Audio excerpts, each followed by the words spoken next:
how do people redefine their goals or find the purpose for what they're doing in that regard? I think my short answer to that is focusing on quality rather than quantity. We lose a focus and a prioritization of the quality of the things that we're doing, right? Mhm. You can read 30 pages of Quran a day and not absorb a single word. Right. You can read 10 pages and absorb every single word.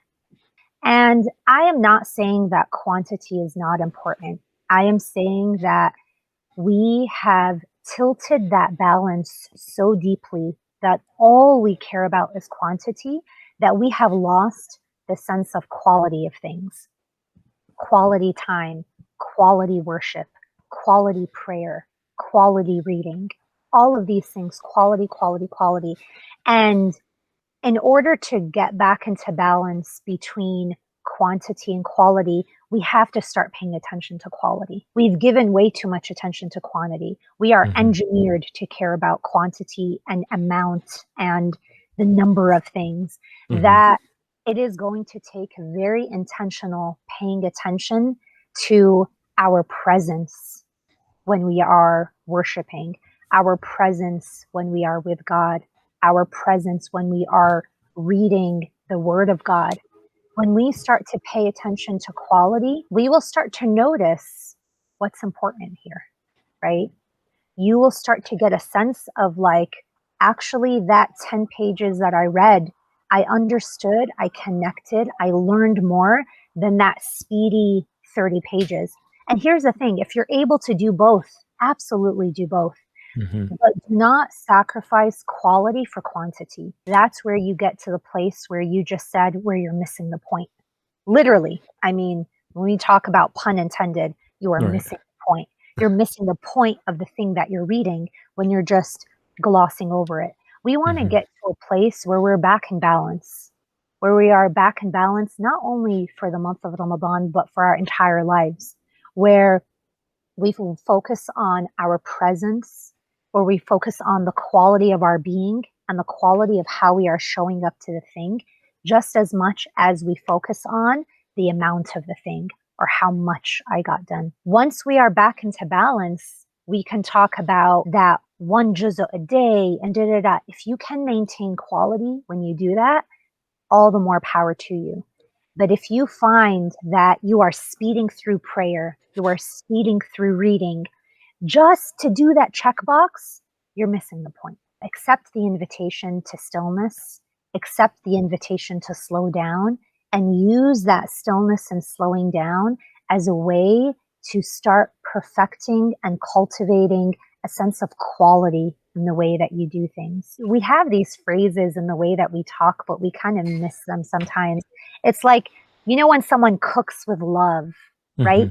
You feel it in the food. It's a labor of love, and they really paid attention and they were so intentional rather than like a quick meal. Right. We feel these things as humans. We're really tuned into when someone is sitting with us and having a quality conversation.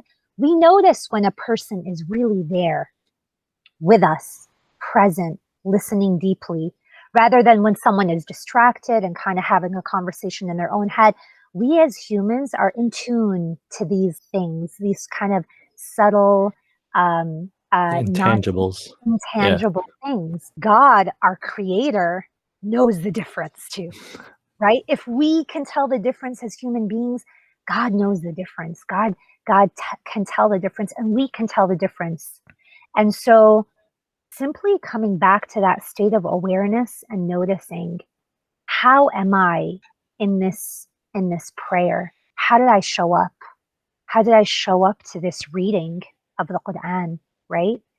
And when we start to emphasize quality and de-emphasize quantity, we get back to that right balance. So then the question to ask yourself when you're looking at the things you want to accomplish, right, quote unquote accomplish, it's about how can I do this better as opposed to how can I do more of this thing?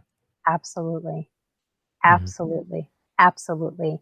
And what a beautiful lesson to take into our life, right?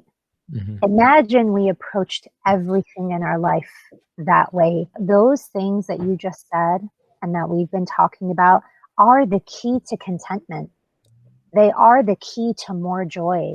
They are the key to appreciating what we have rather than always looking ahead and forward into what's next, what's next, what's next. It's like, how can we come back to the here and now and appreciate the quality of our life rather than constantly judging, oh, but I haven't gotten to this, but I'm not where I want to be. And if we can continue pulling our energy and our attention from those outside messages and also from that future of like we're always looking ahead to how can we be better, better, better, more, more, more, what's next, and come back to this present moment where we just appreciate how we've just done something really well. And when we continue to cultivate that, we get to a place of more contentment. We get to a place of okayness. And that's really important in a world that is constantly demanding so much of us. Yeah, I feel that one deeply. And it goes back to your initial point about the second energy of Ramadan is being in your body once again, invitation to be inside your body again and have that mindfulness and intentionality to every action that you do. Because at this point in our lives, the last 3 months, the last year, everything is kind of like going through the motions, going through the motions. We do them because it's what we've always done. But now we take a pause, right? Take a momentary pause to reflect on, is this even worth my energy? Is this necessary for me? Is this actually Mhm. helping me? And it makes every action you do follow through with more beneficial to you, right? Absolutely. Yeah. Absolutely. And more meaningful Mm. and more in alignment with your values. If we took a pause every single time we were asked to do something, a request comes in, someone is asking us for time or energy. And if every single time we took a pause and we asked, how does this serve me? How is this in alignment with my values? We would live a life with a lot less regret and a lot less, looking back and I can't believe I wasted my time on that or wasted my time on that. So much of our regret in life is born out of the fact that we say yes to things that aren't right for us, is that we take on what is beyond our capacity or beyond our actual interest and desire. And we're kind of just socialized to say yes, yes, yes, more, more, more. We're Mhm. kind of socialized to appease other people. And when you are back in your body and back in alignment with your needs and what's right for you, you start to learn how to say no. You start to learn how to say no, thank you, right? And Mhm. only let in that which truly serves you and serves your values. When I think about some ways that happens in Ramadan, Taraweeh is a really good example. There's a lot of pressure to go to Taraweeh. Now, I'm sure for all the introverts and all the people who love to pray in the quiet, pandemic Taraweeh last year was perfect because there Yeah. was no Taraweeh. There was no pressure, right? But it was an incredible reflection of like, wow, look at all of that social pressure to go to Taraweeh.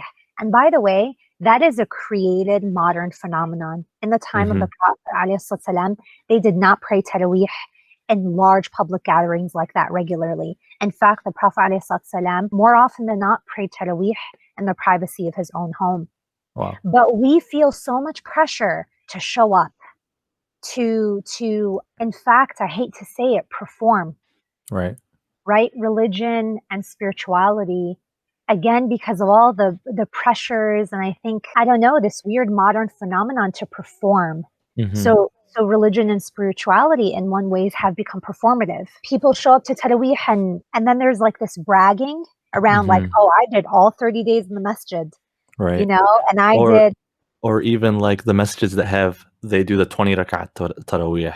It's like, "Oh, I did all 20 rak'ats and you right. left at rak'ah 8," kind of thing. Exactly. Yeah. Again, with the quantity and in this case with the outward presentation of Right. our religiosity and spirituality and how much we're doing, this need to prove to other people that we're good, this need to prove to other people that we're doing the right thing.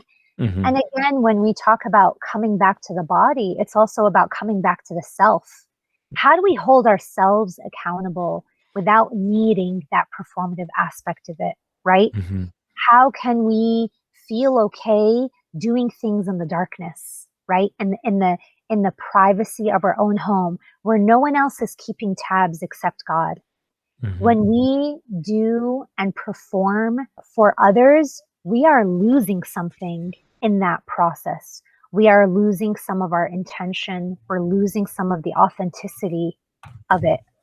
When we instead come back to our own selves as like the litmus test and the guide and the ones who are holding ourselves accountable, and the only one who is seeing you pray is God, Mhm. then it really is a practice of purifying the intention and it's more authentic. Mm. Right? And so, how do we disentangle ourselves from those social pressures?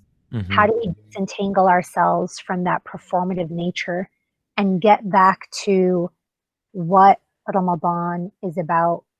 And it's about our own personal growth. It is about our own cultivating ourselves and cultivating our own inner spirituality and connection with God.